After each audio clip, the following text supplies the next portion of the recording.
So this is a fantastic opportunity for us to share with everybody one of the things that's going on in the Melbourne Connect building, which is Optima.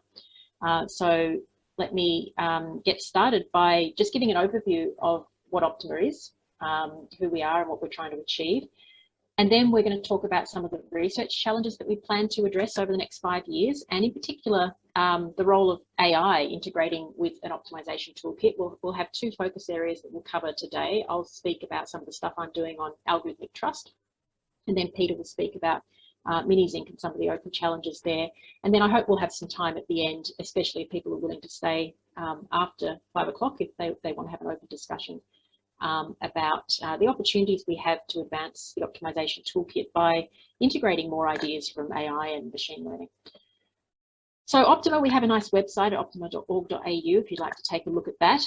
But Optima is an acronym, and it stands for Optimization Technologies, Integrated Methodologies and Applications. We're a training centre funded through the ARC's Industrial Transformation Research Program through the Linkage Program. So that means we've got around $5 million from the Australian Research Council, about $2 million shared between University of Melbourne and Monash universities, and about another $1 million collectively from around 10 industry partners. So we're pretty well funded. That's pretty much providing funding for a bunch of PhD students, as well as some postdocs and our operating costs. And we're headquartered at Melbourne Connect, so there's a nice picture of Melbourne Connect there on the corner of Swanson and Grattan Streets in Carlton. 12 of our chief investigators are at the University of Melbourne across several faculties, and 6 chief investigators are at Monash Clayton campus.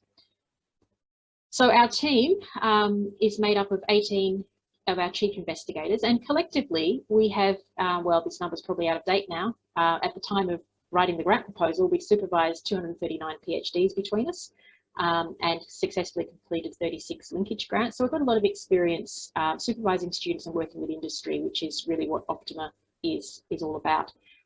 Most importantly, the assembled team have a real depth and breadth of experience in the full spectrum of what optimization means, and also from different disciplinary perspectives, but also in theory as well as applications.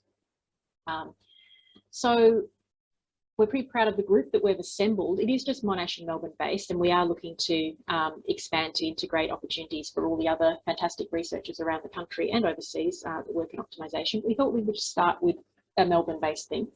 And we have a small initial group of partners who have joined us, and again we will be expanding these over the 5 years as well, but loosely speaking they're grouped into sort of energy, infrastructure and advanced manufacturing sectors. And these are the partners who have proposed some PhD topics to get us going with our initial cohort of 10 PhD students. We also have some international partners that will be joining us for some international exchange opportunities when our borders permit travel. So Optima is really all about responding to industry drivers. So our mission, our goals, objectives and programs have been motivated by trying to align to 4 needs that we saw that industry has. So the first is that industry has a need to uptake advanced optimization technologies, but there's some barriers to them doing that. We need to make it easier for them to use. We need to make it easier for them to understand optimization technologies and to trust the results so that they can really achieve the full potential of what they're trying to do. So that leads to a bunch of things we're going to be doing in research program number 1 of how we can improve the uptake, tackling some of those issues like ease and comprehension and trust. Research program 2 is really acknowledging that we have an opportunity to advance the optimization technologies we're developing to really try to tackle the kinds of problems, the scale and complexity that we see for some of these industrial optimization problems. Research program 3 is taking the challenge of how we integrate our cross-disciplinary perspectives on what optimization is across the different academic silos that commonly make up the field of optimization. Because if we can't integrate and speak the same language, how is industry supposed to know where to come in a university to get optimization problem support? And finally, we have a training program, which is intended to try to upskill the next generation of the workforce so that this optimisation toolkit we're developing is actually integrated into the workforce. So those are 3 research programs and 1 training program that is really driven by what we see as the needs of industry. This is a very busy slide that's got a lot of information on it, so I'm just going to build it up for us. And it starts with our mission. So Optima's mission is industrial transformation by increased uptake of trusted and sophisticated optimisation technologies. What does that really mean? Industrial transformation, this is where our money is coming from the ARC industrial transformation training programs. It's really about helping industry become more globally competitive by providing access to an industry-ready optimisation toolkit. And when we talk about global competitiveness, we're really talking about their ability to improve their efficiencies and productivity, their agility, reduce uncertainty and risk, reduce lead times and time to market, and of course try to balance the constant trade-off between sort of economic outcomes, environmental outcomes, and societal benefit. So in order to achieve that, we need industry to uptake more sophisticated technologies. So that's our first research program. At the same time, we acknowledge that there are many academic disciplines that contribute to the field of optimisation. In any university, you'll find optimisation people spread across multiple faculties. We all have an opportunity by studying some of these large-scale, complex industrial problems to advance the techniques that we are developing individually in our own fields. Many of those different disciplinary perspectives give rise to a variety of techniques that comprise the field of optimisation. And of course, we will be better for it if we can find a way of integrating the best of these different disciplinary approaches and really advancing our toolkit from an integrated perspective. So that's our 3rd research program, learning to speak the same language and learning to collectively drive the optimisation toolkit by taking the best ideas, no matter where they've come from. And finally, once we have this industry-ready optimisation toolkit, a training program to upskill to achieve that industrial transformation. So that's what we're trying to achieve. And ultimately, over the 5 years, we're trying to advance this industry-ready optimisation toolkit while simultaneously training this next generation of industry practitioners. And we'll aim to produce over 5 years 120 young people who will leave Optima and hit the workforce and be that highly skilled workforce of change agents. That's our lofty goal. That's why we got the money. The kinds of optimisation problems that we're focused on, I'll largely classify as either model-based or black box. Suppose we have an optimal decision variable X that we need to find that maximises or minimises some measurable objective function f of x, and subject to some constraints, of course. So we all know this is what optimisation looks like, but the question is, how do we measure that objective function or objective functions f of x? That's the distinguishing question. So if we have mathematical expressions that enable us to write down analytically how our decisions affect our objectives, that's a model. We have a model-based optimisation problem. If we don't have that luxury, though, of being able to know how our decisions affect our outcomes, all we have are samples, past observations that say, when I did this, this is what happened, a whole lot of data like that, then we'll call that black box optimisation. And of course, you could also consider it to be a model-free optimisation problem. So those are the 2 kinds of problems that we're specialising in, and all of our industry partner problems fall into one of those 2 categories. There's a couple of case studies here. I won't talk about the first one because Peter will refer to this Woodside problem later on in his slides. But that's a classic example of a model-based optimisation problem that Woodside had, where they used Mini-Zinc to allow rapid prototyping and solve the constrained problem in a solver-independent way. The second case study here on black box optimization is some work that I did with Rob Hindman a while ago now, where it's a fairly generic problem. We worked with one industry partner, but I know many industry partners that have this same black box optimization problem, which is I have a bunch of decisions I can make. I've got 200 decisions to make in how to construct this ceramic fuel cell that will take fuel in and electricity out. There's some constraints on the permissible values.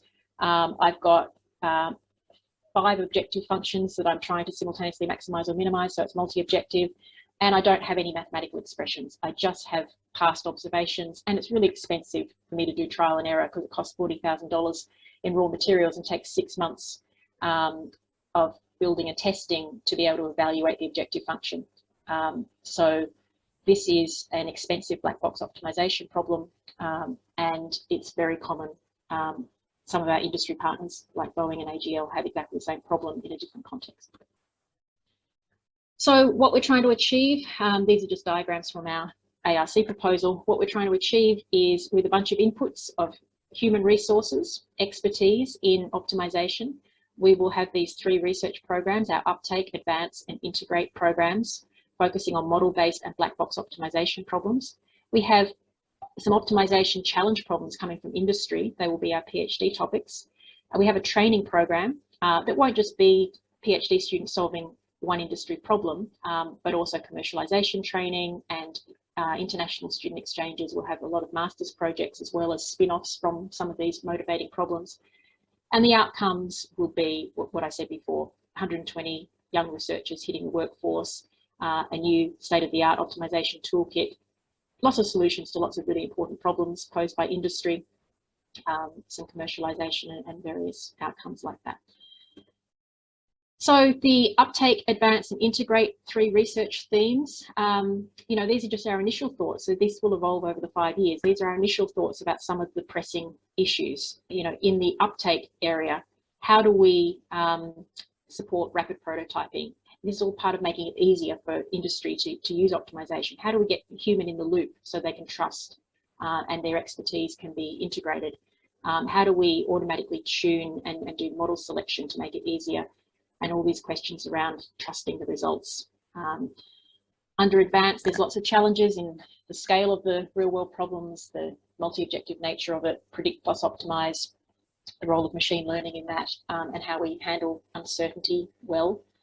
And then we've got some challenges in how we can integrate some of these different methodologies that arise in different disciplines, and even between the model-based and the black box, the opportunities there.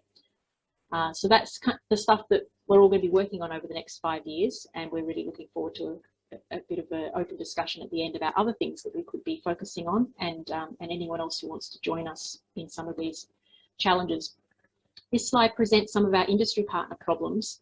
The greyed out ones are no longer relevant. It was a long time between putting in the ARC proposal and now, and priorities have changed for some of our industry partners, and so some of them are rethinking exactly what optimization problem they'd like to focus on now.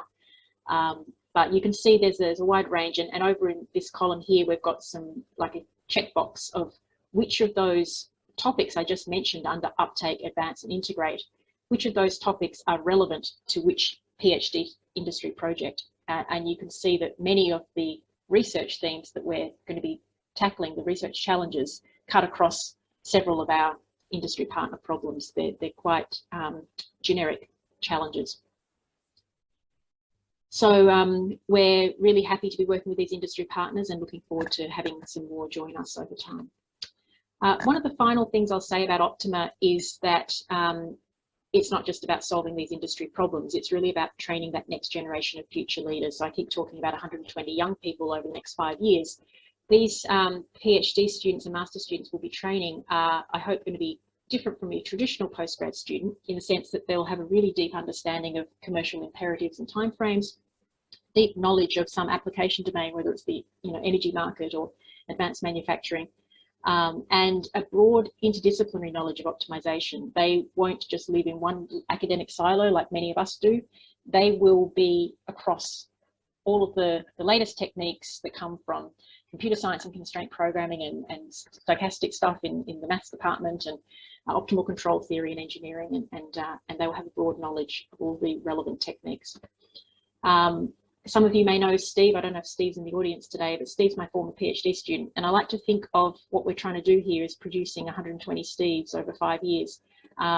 Steve did an industry PhD with me several years ago with a company called Leica Biosystems, solved an optimization problem of scheduling the little robots inside the pathology testing machines.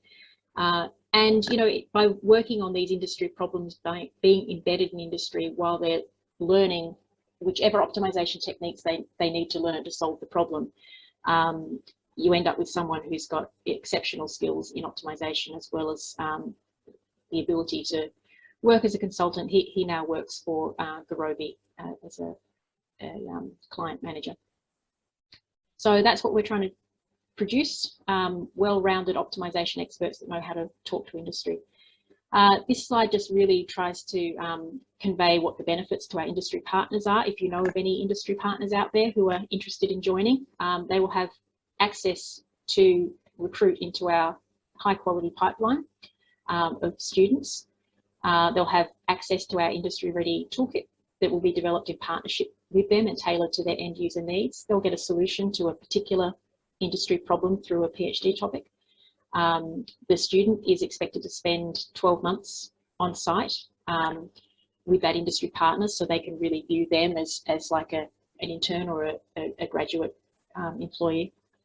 They'll have the opportunity to regularly pose additional challenge problems that we could have as a shorter-term master's projects or consulting training projects, as well as additional PhD topics. We're planning to run some training programs for industry. There are many organisations we're speaking to where they do want to upskill their workforce to know more about optimisation, so we'll have some training programs. And of course, one of the intended outcomes is that we're generating some intellectual property that we expect our partners to be commercialising. The other thing we've heard from our industry partners, they're excited to learn from each other. Even if they work in completely different sectors, they're excited to learn, because the optimization challenges they face take one step back and, you know, they generalize. And finally, they see Optima as a gateway to the broader expertise we have across Melbourne and Monash universities in other fields, because many times it's not just the mathematical question that they've got, but it might involve some ethics or some legal issues or some economic analysis. So we can be a gateway to get the bigger picture questions answered as well.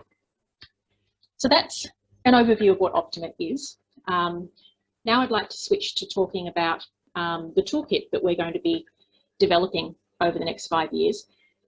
So our toolkit currently comprises several technologies that aren't particularly integrated, and we have an opportunity to do that. So for instance, Peter and the Monash team have been developing MiniZinc for a very long time, free and open source constraint modeling language, solver independent. So he'll talk more about that in a minute. I've spent the last 5 years of my laureate project, and many years before that, developing Matilda. Matilda is a free and open source tool for how we can stress test algorithms, and I'll talk about that in just a minute.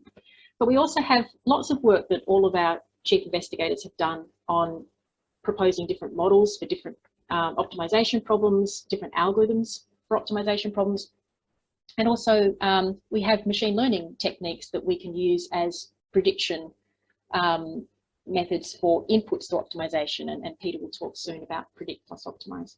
So there's lots of little bits that we've been working on, and it's probably time to kind of pull it all together and do a stock take of what we have and how we can advance it in a more integrated manner and make that available to industry. So advancing our optimization toolkit, we're going to spend the next 40 minutes on discussing two of these, Matilda and MiniZinc. And I've spoken about Matilda before to many people in this audience, so I'll keep it very brief and try to leave more time for Peter. But let me just share a few slides on what I mean by trustworthy algorithm testing and how Matilda can help with that. So what we're really trying to do with Matilda is attach a warning label to any algorithm, optimization algorithm or any other algorithm, machine learning, that basically says when you should use it. So this algorithm should only be used for the scenarios most similar to those described in the terms and conditions which establish its guaranteed reliability. Wouldn't it be nice if we knew for sure when an algorithm is trustworthy and when it may not have the evidence that you should expect with performance? That's essentially what we're trying to do. But establishing those terms and conditions, well, that's a mathematical challenge. At least the way we're viewing it, it's a mathematical challenge. What it comes down to is how well you have tested the algorithm. The choice of test instances is really important. So suppose I've got an algorithm and I throw some test examples at it and it gets the right answer. I know it's the right answer, I trust it. If I don't keep searching for the examples where it gets the wrong answer, I may be deluded into thinking my algorithm is fantastic and I can always trust it. I can shine a positive light on the algorithm just by only having considered a certain type of test instance. And when I go to publish my paper, of course, I may just choose to only report those kinds of test instances and shine a positive light on it. There might be another algorithm where you quickly see its faults and you might be quick to declare that as embarrassing, I can't publish this paper, or this algorithm should not be used. But of course, it's really about understanding the suitability of an algorithm for different conditions, different terms and conditions. So trustworthy test instances, if we're going to understand this, we're going to truly understand the strengths and weaknesses of an algorithm, we have to trust that the test instances are unbiased, diverse, they're really challenging. We don't learn anything from studying instances that every algorithm can solve easily, that they're discriminating, different algorithms perform differently on them, and real world like if we plan to deploy this in the real world. And if we're not testing on a suite of instances that have those properties, it's inconclusive at best and can be dangerous at worst. So the standard approach to algorithm testing, I would say, is in the dark. We have an algorithm that may or may not be a black box or transparent, but we have a suite of test examples that we feed in, and we have some kind of metric that comes out that tells us whether we should trust it, whether it's the accuracy or the gap to the known optimal solution or something. But I would say that, and I'm not the only person to say that we don't do this well. John Hooker has been saying for several decades that we have it all wrong, the way we test heuristics. Really, this is a black box, this suite of test examples, and we don't scrutinize them. We just use them because we inherit well-studied benchmarks. And this trust metric is also a bit of a black box because we hide the truth by studying on average. How does the algorithm perform on average across this suite?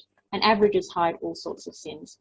So the first problem we have is that we don't have a way of scrutinizing these test examples to ensure that they're enough and that they're trustworthy.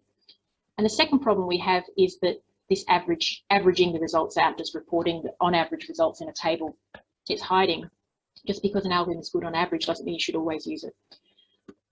So Matilda is essentially trying to crack open this suite to be able to visualize the diversity and the bias that might be there, and understand the likely boundary of where real world instances could lie, or even synthetically artificial instances. But where is the boundary within which we should be testing, and where are we testing?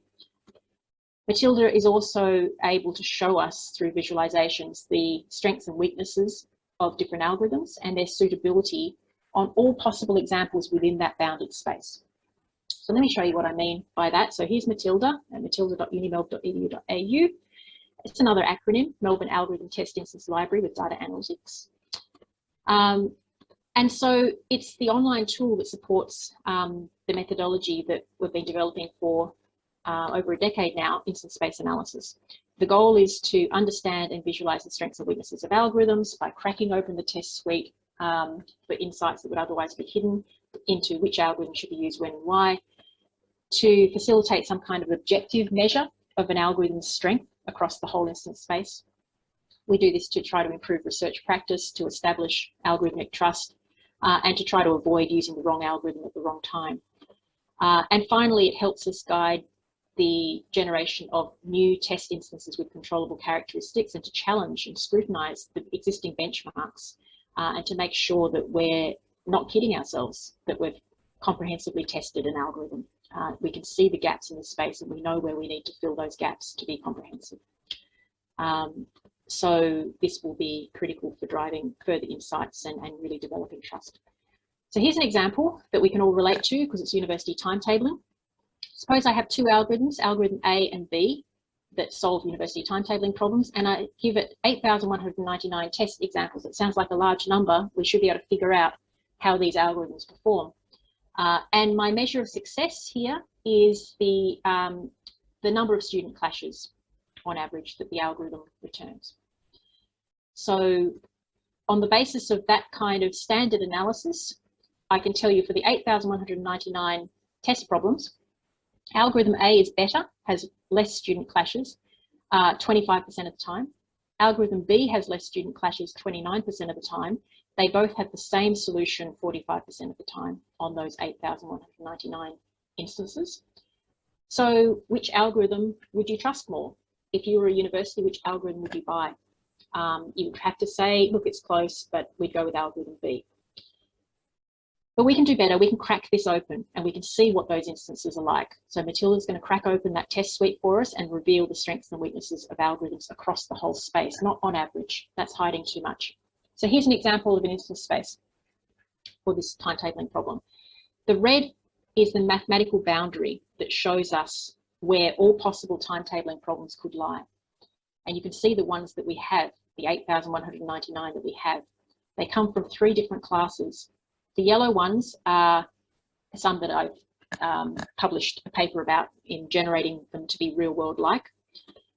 The pink ones were just randomly generated instances that weren't particularly real world like. The blue ones are some real world ones that come from the timetabling competition from the University of Udine in Italy.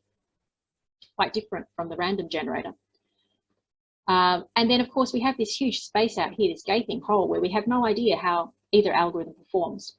So this is just where the benchmark instances lie. You can ask, well, how do algorithms perform across the parts of the space that we've tested? We can see that algorithm A is best in the green, for the green instances. Algorithm B is best for the red instances, and neither of them are recommended for the grey instances. Now this is using machine learning to try to generalize the statistical evidence that we have. So algorithm A is trusted at the top and the bottom. Algorithm B is trusted at the bottom. So even though algorithm B had the better on average performance, you can see there's a weakness. You shouldn't use it if your instance is at the top. You shouldn't use it if you've got an Italian university instance. So that's just a little glimpse of what Matilda can do in instance space analysis. We now have Matilda user accounts that have been created from around 50 groups around the world since we launched in the middle of 2019, and others who have just downloaded the GitHub code. We've lost track of those. It's open source for academic purposes. We have some contract research we're doing with commercial partners as well. And that's really all I wanted to say to introduce Matilda. So this is an example of a toolkit component that we have that's not integrated with anything else. But it's part of what we will be looking at over the next 5 years as we focus on trust. If you're interested in doing your own instance space analysis, there are 2 ways that you can do that. You can download the MATLAB code from GitHub, or you can use the online tools available on the Matilda website. We have a couple of video tutorials there to help people with that. But that's enough said on that. I now want to hand over to Peter. So starting off from where Kate left me, let's talk about uptake of optimization technology, which of course is one of the key goals of the centre, is to try and improve that. So what are the barriers to the uptake of optimization in general? So one thing is this optimization silos, which Kate mentioned, right? So optimization means a lot of things to different people. And perhaps the optimization consultant you got in to look at your problem just has the wrong skill set for that problem and essentially tries to crack it with the hammer that they have, and that's the wrong kind of hammer. So I'll talk about how we can try to overcome that. The other one is trust, of course. If you're willing to spend on optimization, probably the decisions are critical to your business, so you want to know that they're always good. And of course, that's one of the reasons that instance-based analysis is important. I'll talk about it in a bit different format, more from the model-based side than the black box side. There are other things, like one of the difficulties with any kind of optimization solution is the people you need to talk to find out what the problem actually is are the problem experts, and they're often feeling threatened by a solution because it's going to take away their jobs. I won't really talk about that, but one of the parts of this is to make it, if we talk about human in the loop, then these experts see that they still have a role, important role to play with the optimization technology. And finally, deployment and maintenance is always a difficult thing for complicated new technology. So let's have a look at optimization silos.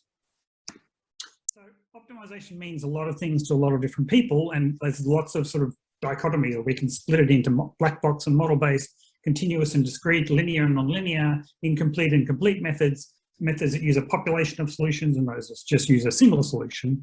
And basically every optimization expert has their own expertise and bias, and they come in with that expertise and bias already. And there's a huge difference between using the right and wrong optimization technology on a particular problem. So just to give you a kind of a simple example, so recently, or not so recently, maybe 5 years ago, I read a paper about genetic algorithm approach to Sudoku. So this technique they built could usually solve expert level 9 by 9 Sudokus in 3 minutes. So basically as good as an expert human, but it's because really it's not the right technology to attack that problem with, right? So constraint programming, we love Sudoku for constraint programming because the way a human solves Sudoku sort of explains how a constraint programming solver works. And so, unsurprisingly, if you apply constraint programming solver to Sudoku, it solves all these problems instantly. And in fact, better than that, for almost all the problems that are out there, it solves them directly. It just goes straight from the initial grid to the answer without ever making a mistake. And so that's just a much better hammer to apply to this particular problem. Okay, and of course, I'm going to pick that one because that's my hammer. So obviously, that's what I'm going to say. But just showing you on a very simple example, the difference in technology is light years apart, and this happens for real world problems all the time. So how do we reduce this hammer effect? So one of the things, the advantages of a model-based approach to optimization, when it's possible, right, is that you capture the problem in a formal way, in a language, and then you can solve that problem using sophisticated existing solving technology. And this is powerful, and modeling languages have been around for a long time, because this is useful to capture the problem independent of a particular solver, but most of them, up until recently, have restricted to just one kind of solving technology. So if you use AMPL, which is probably the most used modeling language, it can feed into a mixed engine programming solver or a mixed engine nonlinear programming solver, but typically it has a very kind of strict restriction about what kind of solver it's using. And one of the aims of solver-independent modeling is to capture the problem in this formal way and then try any possible solving technology. Okay, and so I'm going to use rotating workforce rostering as an example of where we can see the benefits of this approach of solver-independent modeling. So let's talk about this problem briefly. We're building a fixed shift, so all the employees follow the same sequence of shifts. So for our examples, we've just got night, day, afternoon, and off shift. So it's what you're doing on each day. And so a sort of a schedule for 6 weeks looks like this, and basically Fred does night shifts. And then in the next week, he'll do Alex's shifts of the day shifts. And the next week, he'll do John's shifts, etc. So everyone sort of moves down. And basically, we have for each day of the week, so on Monday, we need to have 2 people on day, 1 on afternoon, and 1 on night. In fact, it's the same for every weekday for this particular simple example. And then we have, as I said, each employee essentially moves 1 row up or down. Anyway, next week, each employee does 1 row different from where they started. So everyone, this is the rotating workforce problem. And okay, in the next week, we see Mia starts with the night shifts, Fred's doing the day shifts, etc. Okay, but there's a complex rules on the schedule. So there's lots of rules typically, but they're things like you can have at most 4 night shifts in a row. You can't have an afternoon shift followed by a day shift. You have to have at least 2 days off between a night shift and a following day shift. So, and in fact, these sort of scheduling rostering rules can get very, very complicated, particularly when you look at things like for the FCC, for airline pilots and airline crews. All right, for this thing, we're talking about typically retail people, and they're not so, well, they're not as complicated as they don't talk about as many things. They start to get complicated when you talk about breaks and things like that. So a traditional OR modeling approach would, and I don't want you to sort of understand the maths here, I'm just sort of trying to show you the shape, is you have these 0 on decision intervals. Basically for each day, so there we had 6 weeks times 7 days, which are the 42 days in the schedule, what shift should happen, right? Because it's basically everyone's going to do the same shift in sequence. Then we have these counting constraints for each weekday, saying we have the right number of the shift for each day of the week. And then the big complex part of it is all these forbidden sequence constraints. So no more than 4 night shifts in a row, no afternoon shift followed day shift. All of these constraints are written out using this 0-1 view of the world. And that's a very traditional OR modeling approach to tackling this kind of problem. Because essentially that way I can write linear constraints which allow me to express all these things. All right, in a constraint programming view of the world, we think about it differently. We think about there's basically, we're going to build an automata which is going to list all the possible feasible shift sequences. And that's going to be encoded in what's called a regular constraint, which basically says that the shift sequence fits within this automata. And then the global cardinality constraint is a constraint for counting shifts, and there'll basically be one global cardinality constraint making sure that for each weekday we have the right number of each kind of shift. And the automata gets very big. So here I'm just giving you a tiny example just to give you a feeling for what's going on. And it's you construct the automata from the problem data. So every new set of problem data, you've got to construct a new automata, but that's not too difficult once you understand automata theory a bit. All right, so just 2 constraints in the model. So here's the surprise, and here's what we learned by using solver-independent modeling. So Gurobi is a state-of-the-art commercial MIP solver. It's designed to tackle these traditional OR models. And Chuffed is a state-of-the-art learning CP solver, and it's designed to tackle CP models. But because we can try every model on every solver, when we ran Gurobi, we found it ran fastest on the CP model, not on the MIP model, the one that's designed to solve. And even more surprising to me, I think, was that Chuffed ran fastest on the OR model, not the CP model, the one it's really designed to solve. And so without solver-independent modeling, we never would have done this because we never would have tried running Gurobi on the CP model. So this is why it's important to have this possibility.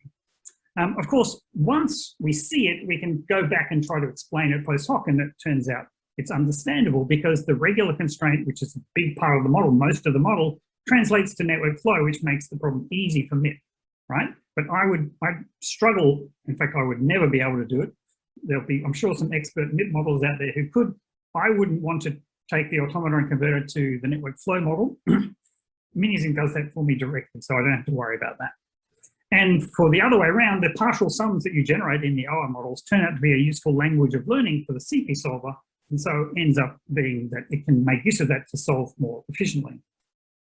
And indeed, this allows us to build a new state-of-the-art for rotating workforce scheduling. So you can see a comparison here with MCT, which is a commercial tool out there, and both the CP and MIP solvers are solving many more instances of this large data set. Of course, these are averages, and so, you know, Kate can criticize me for just hiding the instance space analysis that I should be doing. Okay, and of course, what's behind this is Minisync. This is our solver-independent modeling language, and it supports CP, MIP, SAT, SMT, and local search solvers. Don't worry if you don't know what some of those solvers even are. You should, because SAT is increasingly a very interesting optimization technology. And it's kind of de facto stand for CP modeling, and it interfaces to many leading commercial and free CP and MIP solvers. Indeed, recently the commercial CP solver, CP Optimizer from IBM, presumably by customer demand, has been forced to add support for Minisync. It's very widely used by commercial and academic organizations, lots of downloads, and there's some online courseware which has been enrolled in by 50,000 people if you want to learn about it. All right, so that's one way we can help get around this optimization silos problem. What about engendering trust? So optimization solutions, you need to be able to interact with the problem owner, right? So just telling you here's the best solution is really usually not enough. For a problem that's critical to a business, we need to trust it. So the key thing to help this is this idea of human in the loop optimization. So of course, the starting point is we need to be able to visualize solutions, because we need to be able to talk to problem owners who don't think about mathematical formula and things like that. But this is almost always going to be the case that there's some way they solve the problem now, they want to visualize it already. There will be existing visualizations. We need to be able to connect to them. So that's not a critical, important question to solve. But other questions are really useful. Can we provide diverse solutions to the human to expose them part of the possibilities that are out there? And can we explain and correct any conflicting requirements that they put into the software. So yeah, as Kate mentioned, I'm going to talk about this plant layout problem as an example of engendering trust. So designing a chemical processing plant is a huge investment, $1 billion plus.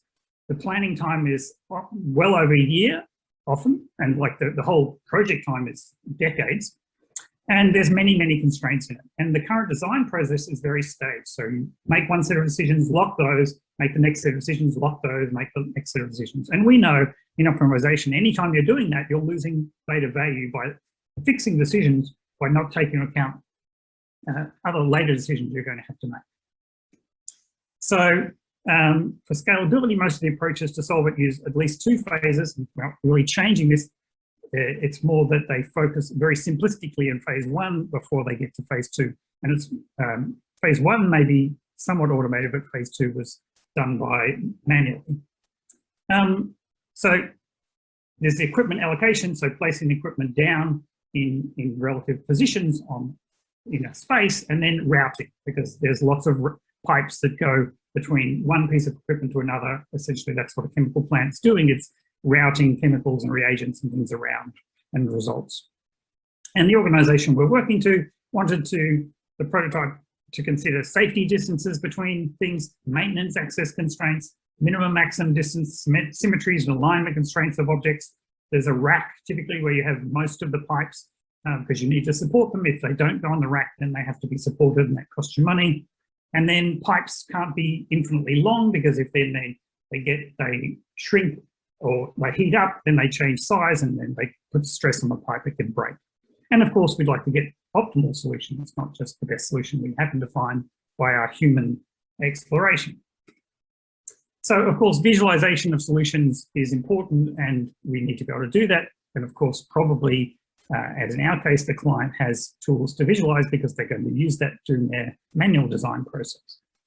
But the modeler also, right, so the modeler who's working on building the optimization model also needs to visualize, and they may want simpler visualizations, and also this is going to help them talk to the problem owners, because if we take a 3D thing, it's very hard to annotate with lots of information. So maybe a plan view allows the modeler or the problem owner to see basically the rough layout of what's going on without being confused by beautiful picture 3D Lego pictures. But other kinds of views of what's going on may also be important. So the flow through one sort of system in the plant, showing us where chemicals go in this flow pattern, can also be useful for understanding what's going on.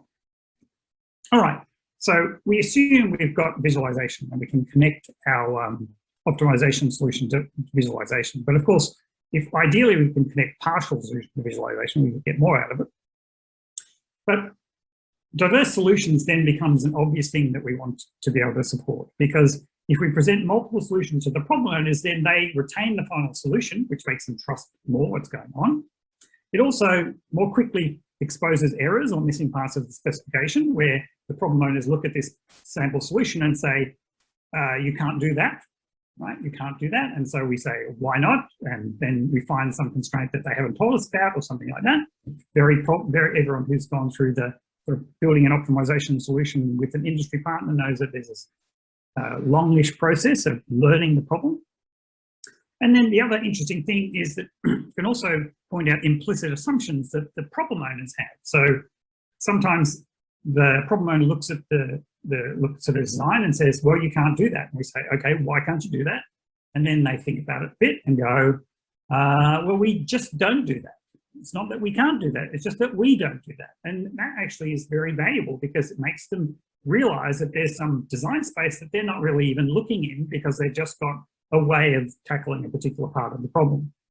And so that's been a very interesting learning between both the optimization group and the problem owners to understand that there are things that aren't really, they're just the way they did it.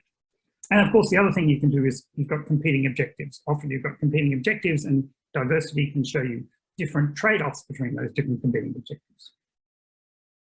So just to give you an example, here's an actual design of one of the plants and then a couple of designs generated. So one of them minimizing the footprint, so how much space is required to put the plant on, and the other one minimizing the amount of pipe routes, the pipe meters that we need And these are both important components in the cost, right? And we see we can reduce the footprint costs and the pipe routing costs by quite a bit by using an optimization model.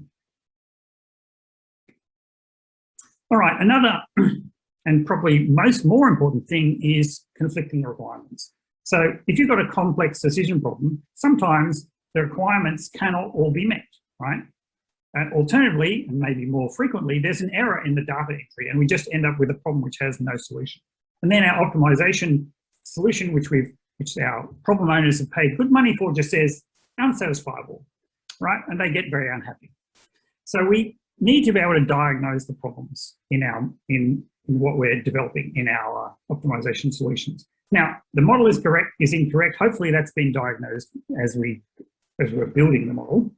But data is incorrect can often happen, and requirements cannot be met is another possibility. If as the problem owner pushes to get more and more efficiency, they're going to try and make the requirements tighter and tighter, and eventually they'll get to a problem which has no solution. So how do we improve upon just saying unsatisfiable? So the sort of diagram showing a bit of the sort of conflicting requirements module that we've built for this particular problem, but it's a generic module which works at a higher level than, so it doesn't just require a particular model. So here we put in all our requirements and we push the button and hopefully it came up with an answer and we're all very happy. So it goes off to question part D and we're finished. But otherwise it can say no. As soon as it does that, then we start looking for what I call minimal unsatisfiable subsets. So we look at the requirements and we see which ones can't all hold together. And we build up these groups of minimal unsatisfiable subsets of the problem definition, trying to keep that at the level of the problem owner rather than at the low-level constraint level. And so we give this little diagram showing these things, and basically we're saying, well, you're going to have to relax one of these requirements in each of these groups in order to get any solution.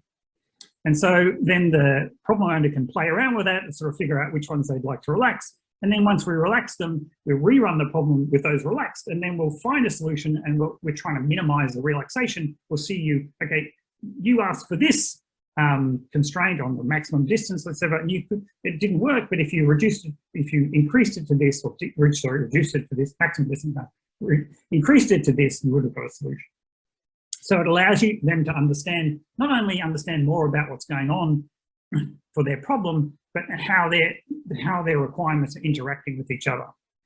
Okay, so this sort of idea of being able to visualize in a problem, so it's a problem independent visualization, but it's marked with the actual problem specific information as part of the model, and then generate this information allows the user to find the conflicting requirements and understand more about what's going on. So a key part of Optima, of course, is to expand these optimization tools in order to support these things. So Minisync has a diverse solution prototype, which allows us in a problem-independent way to generate diverse solutions. Of course, we have to give some notion of diversity to the model in order so we can get a meaningful version of diversity, which is specific to the problem, but it's defined independent. We also have a minimal unsatisfiable subset module, which really is working on the low level, finding if I have a set of requirements, what's a minimal set which I need, a minimal set which can never be solved. So that's a more technological level thing. But then on top of that, we build this prototype error diagnosis module, which you saw some printouts from in the previous slides, which allows us to annotate the information that we get back from the minimal unsatisfiable subsets and allows the user to interact with that at a problem level. All right. I don't know how I'm going for time, but I hope I'm okay, because I wanted to finish off by talking a bit about predict plus optimize, which I think is a very important frontier for data science. So we can see the increasing usage of machine learning methods in all walks of life, and in particular, they're definitely used to predict prices and sales and things like this, all kinds of information about the future. And in that sense, they're often the input to a decision problem, right? So if I want to know, if I know something about future electricity prices, then I'm going to use that to work out how to schedule something, right? So the usual approach to this is we build a prediction system for maximum accuracy for, let's say, energy prices, and then we use the predictions, given from our prediction system to optimize decisions. But that's not always the best thing to do. It is true that if you can predict extremely well, then this is fine. But for things like future prices and future sales, predictions are typically very inaccurate, or not very easy to make inaccurate and to make accurate. So here's a simple example of a predict plus optimize problem, and I'll show you why just doing prediction and then optimization isn't necessarily the right way to go. So I can hire 2 research fellows of 4 candidates, A, B, C, and D, and let's assume, unbeknownst to me, their true impact will be 4, 10, 11, and 9. Okay, so that's what I'm trying to do, is to hire the candidates where I get the maximum total impact. So I can use 2 prediction methods to estimate the impact of each of them. So in the first one, I get these predictions 4, 9, 10, 11, almost exactly correct, right? Pretty damn good. For the other one, I get these crazy predictions, 0, 75, 25, 21. Okay, so obviously, which prediction method is best? If I look at the root mean squared error, then prediction 1 has a tiny root mean squared error compared to prediction 2. I should certainly use prediction 1 in order to make my hiring decisions.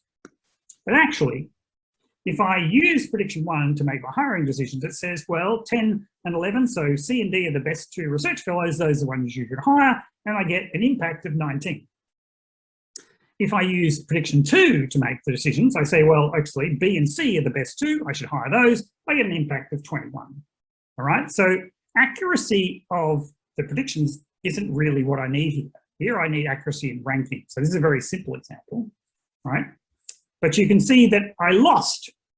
I had a regret of 2 in impact because I chose the wrong, I made the wrong decisions using the predictions that I chose to use. So, and that's what defines the predict plus optimize problem. We're trying to build a prediction to minimize this regret, right? So the regret is, how much do I use by using the predicted values rather than the true values to solve my optimization problem? Right, so if I've got some combinatorial solution space S, an objective, which is dependent on the prices, then there's this optimal solution if I use the actual prices, B star, and then there's the predicted solution if I use the predicted prices, and the regret is actually this loss of value. And notice the loss of value only depends on the actual prices, but this X prime, this predicted solution, depends on the predicted prices. And so if I want to just add this into my machine learning pipeline, it requires me training over a non-differentiable, in this case, combinatorial function, which is a very, very challenging problem. So this is a fairly new problem that's only been around for a few years that people have started to look at, but it's getting more and more increasing importance because people see that we need to take advantage of all that power of machine learning in order to help our optimization make the right decisions. So there's a few approaches to this, surrogates like ranking, which would have worked for this particular problem that I showed you. Smart predict and optimize is a generic subgradient optimization method, which is sneaky and works well for some cases. You can do linear relaxations of the problem space, and that allows you to get somewhere. You can handle subclasses of problems like, let's say, MIP models using pure cutting planes, or barrier methods, which will give you some gradients maybe, or pseudo gradients.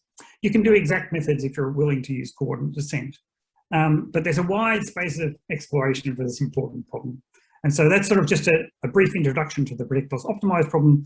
A number of the problems we'll be tackling within the first PhD projects are this style of problem, because it's increasingly what people need to do. They need to take advantage of all that data out there to help them make their decisions better.